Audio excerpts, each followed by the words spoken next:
Hi అండి, బాగున్నారా? ఎలా ఉన్నారు? ప్రశ్న గట్టోజ్ కిచెన్ కి స్వాగతం అండి.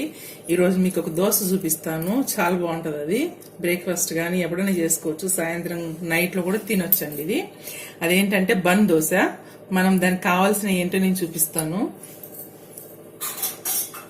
ఇది చాలా బాగుంటదండి. స్పాంజ్ లాగా ఉంటది. చాలా బాగుంటది, టేస్టీగా ఉంటది. నేను ఈ గ్లాస్ తోటి ఒక గ్లాసు నేను బియ్యం తీసుకున్నాను. మీరు ఇవి చూడండి, ఇవి కట్ రైస్ అంటే నూక అంటారు కదా, బియ్యం నూక. ఇది కూడా తీసుకోవచ్చు అండి మనం. మీరు రేషన్ బియ్యం ఉన్నా తీసుకోండి, లేకపోతే ఇలా ఉన్నా తీసుకోండి. నార్మల్ రైస్ మీరు వండుకునేటి అయినా తీసుకోండి, ఏదైనా పర్వాలేదు. నేను ఈ నూకతో చేద్దామనేసి ఈ రోజు ఇవి తీసుకున్నా. నేను ఒక గ్లాసు నేను ఈ నూక తీసుకున్నాను, బియ్యం నూక. దీన్ని నేను వాష్ చేసుకుని తీసుకొని వస్తాను. నేను శుభ్రంగా కడిగానండి, 2 సార్లు కడిగాను. తర్వాత దీంట్లో ఒక స్పూను మెంతులు వేసుకోండి. తర్వాత ఏ గ్లాస్ తోటి అయితే మనం బియ్యం తీసుకున్నామో, బియ్యం కానీ నూక కానీ ఏదైనా తీసుకున్నామో దానితోటే మజ్జిగ తీసుకోండి. సగం పెరుగు సగం నీళ్ళు పోసుకొని అయినా తీసుకోవచ్చు. ఈ రెండింటిని మనము ఒక 7-8 గంటలు నానబెట్టాలండి. ఇది కలిపేసేయండి. ఇది నానబెట్టాలి మనం. ఇది మళ్ళీ నానబెట్టి రుబ్బుకుంటప్పుడు ఇది పారబోయొద్దు. దీంతోటే మనం పిండి రుబ్బుకోవాలన్నమాట. దీన్ని ఇట్లా మనం నానబెట్టుకుందామండి. 6 అవర్స్ 7 అవర్స్ అట్లా నానబెడతాము. ఓకేనా? నేను రుబ్బే అప్పుడు చూపిస్తాను. 6 అవర్స్ అయిపోయిందండి నేను నానబెట్టి.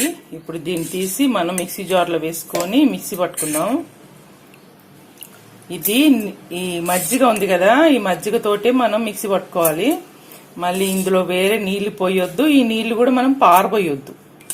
బాగా నానిపోయినాయండి బియ్యం నూక. ఇదంతా వేసి నేను మిక్సీ పట్టుకొస్తాను. మెత్తగా మిక్సీ పట్టానండి, అయిపోయింది. ఇప్పుడు మనం ఇది బౌల్లోకి తీసుకుందాము.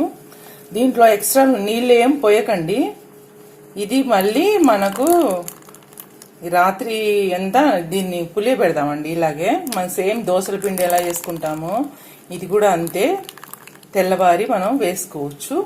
దీంట్లో జార్లో కూడా మీరు పిండి ఉంది కదా అనేసి నీళ్లు పోసి అందులో చేయకండి, ఎందుకంటే అది పలసగా అయిపోతే బాగుండేది.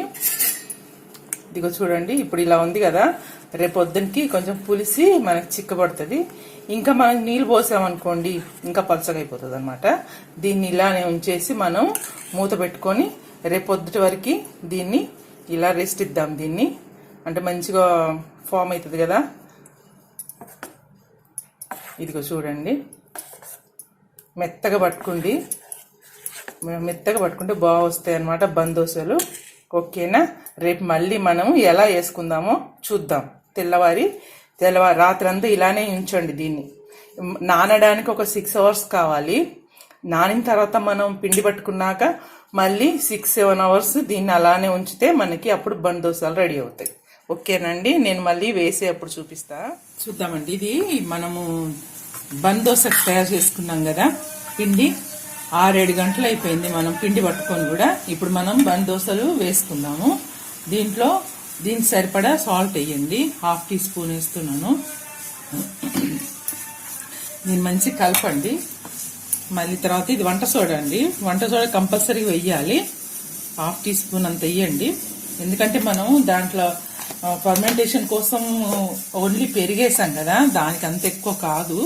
కంపల్సరీగా మీరు ఈ సోడా అనేది కంపల్సరీగా వెయ్యాలి. వేస్తే మనకి స్పాంజ్ లాగా వస్తాయి అన్నమాట. ఇప్పుడు మనం మంచి కలిసింది ఇది. ఇప్పుడు మనం దోశలు వేసుకుందాం. దోశల పేనం పెట్టాను నేను స్టవ్ మీద, చూపిస్తా. దోశల పేనం పెట్టానండి స్టవ్ వెలిగించి. పేనం కూడా వేడెక్కింది. కొంచెం ఆయిల్ వేసుకుందాము. ఆయిల్ వేసుకొని ఇది మొత్తం స్ప్రెడ్ చేద్దామండి. ముందు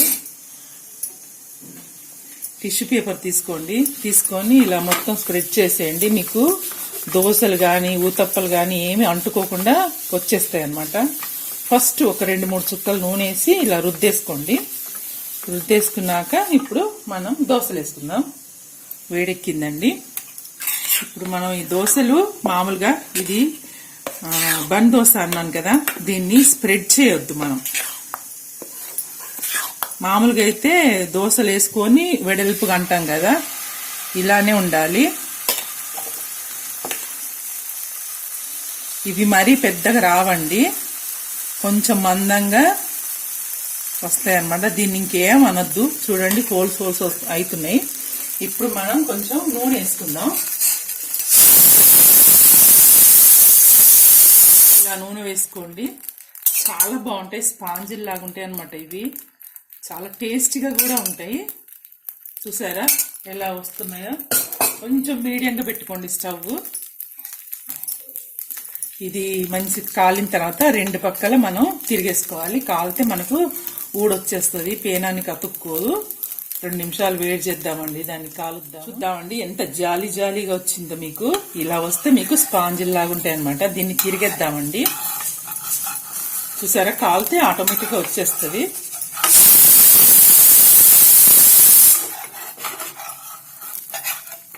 దీన్ని నెమ్మదిగా మళ్ళీ తిరిగేసుకోండి. అదమొద్దు, ఊరికేనే తిరిగేయండి అంతే. నేను దానికి కూడా కొంచెం నూనె వేస్తాను. 1 స్పూన్ అంత నూనె వేసుకోండి. ఇలా చుట్టూ వేసుకున్నాక దీన్ని మనం కాల్చుకుందాం. అటు కూడా మంచి రెడ్ కలర్ వచ్చే వరకు కాలుద్దామండి. చాలా బాగుంటాయి ఇవి.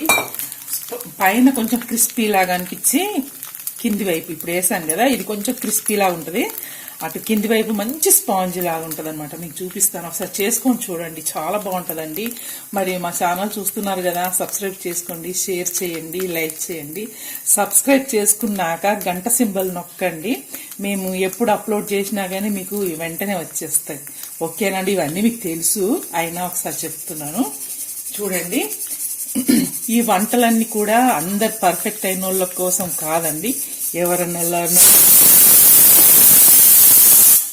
నేర్చుకోవచ్చు. ప్రతి ఒక్కరు కూడా అన్నీ రావాల్సింది, మనకు అన్నీ వస్తాయనే నమ్మకం అయితే ఉండదు. అందరికీ అన్నీ రావు. మనం ప్రతి ఒక్కరు ఒక దగ్గర నేర్చుకోవడమే కదండి. అంతే కదా, నేను చెప్పింది కరెక్టేనా? అందరు పర్ఫెక్ట్గా ఎప్పుడు ఉండరు. నాకు అన్ని వచ్చాను నేనేం అనుకోవట్లేదు. నేను కూడా వేరే వాళ్ళ దగ్గర చూసి నేర్చుకోవడమే. పుడతనే మనకేం వస్తాయండి, అన్నీ ఒకరిని చూసే కదా ఇమిటేట్ చేసుకుంటాం, చూసి నేర్చుకుంటాం. అమ్మ నాన్నలతోటి మాట్లాడుతూ మాటలు నేర్చుకుంటాం, అలాగే ఫ్రెండ్స్ దగ్గర వంటలు నేర్చుకుంటాం. చూసారా ఈ పక్కన కూడా మంచి కాలింది. ఇదంతా సోది చెప్తున్నాను అనుకోకండి, ఓకేనా? ఇది నేను తీసేస్తాను. 2 పక్కల మంచి కాలిందండి. నేను తీసి ప్లేట్లో వేస్తున్నాండి. మనం ఇంకోటి కూడా వేసుకుందాము. ఇప్పుడు ఇంకోటి వేస్తానండి. చూసారా సూపర్ అంటే సూపర్ వచ్చాయి.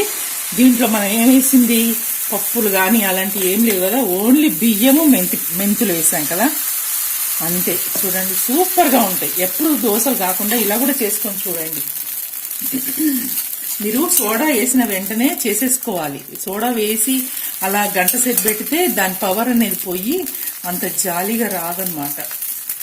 స్పాంజ్ ఇట్లా కొంచెం నూనె వేసుకోండి పైన. దీన్ని కూడా మనం మంచిగా దానిలాగా కాల్చుకుందాం. ఈ దోశ కూడా కాలింది, నేను తీస్తున్నాను. ఇలా నెమ్మదిగా తీసుకోండి. చూసారా సూపర్ వచ్చింది. మళ్ళీ కొంచెం నూనె వేస్తాను. కింది వైపు కూడా మంచిగా కాలుతుంది. దీనికి ఎక్కువ నూనె పట్టదండి. మనం వేసింది కూడా కొంచెం వేసినా మనకు చేతులకు మటుకు కొంచెం అంటుకుంటుంది, ఎందుకంటే అది పీల్చదు కాబట్టి కొంచెం అంటుకుంటుంది. దీన్ని కూడా 2 పక్కల మనం ఫ్రై చేసుకుందాం. సూపర్ ఉంటాయండి. ఇది రెండోది కూడా అయిపోయిందండి. చూసారా బాగా వచ్చింది. మీరు దోశ వేసే ఎప్పుడు మంట పెద్దగా ఉండాలండి, ఎందుకంటే సోడా వేస్తాం కాబట్టి సోడా వేడికి తొందరగా ఇట్లా జాలి అవుతుంది. మీకు పేనం చల్లగుంటే మటుకు ఇంత స్పాంజీ లాగా ఇట్లా జాలి రాదనమాట. అదొకటి గుర్తుపెట్టుకోండి. తర్వాత సిమ్ చేసుకోండి మీరు, ఓకేనా? ఇప్పుడు ఇది కూడా రెడీ అయిపోయింది. నేను దీన్ని కూడా తీసేస్తున్నా. చూసారా రెండోది కూడా అయిపోయింది. మనం సర్వ్ చేసుకుందాం. ప్లేట్లో పెట్టాను నేను. ఇది ఏ చట్నీతోటైనా తినండి. ఇది నేను పల్లి చట్నీ చేశాను, ఓకేనా? బన్ దోశ రెడీ అయింది. Super tasty. ఎక్కువ ఇంగ్రీడియంట్స్ ఏమీ లేకుండా ఇంట్లో ఉన్న వాటితోటి ఈజీగా చేసుకునేది బన్ దోశ. చాలా టేస్టీగా ఉంటుంది. మీరు కూడా చేసుకొని ఎంజాయ్ చేయండి, ఓకేనా? మళ్ళీ ఇంకో వంటలో కలిసేంత వరకు బాయ్.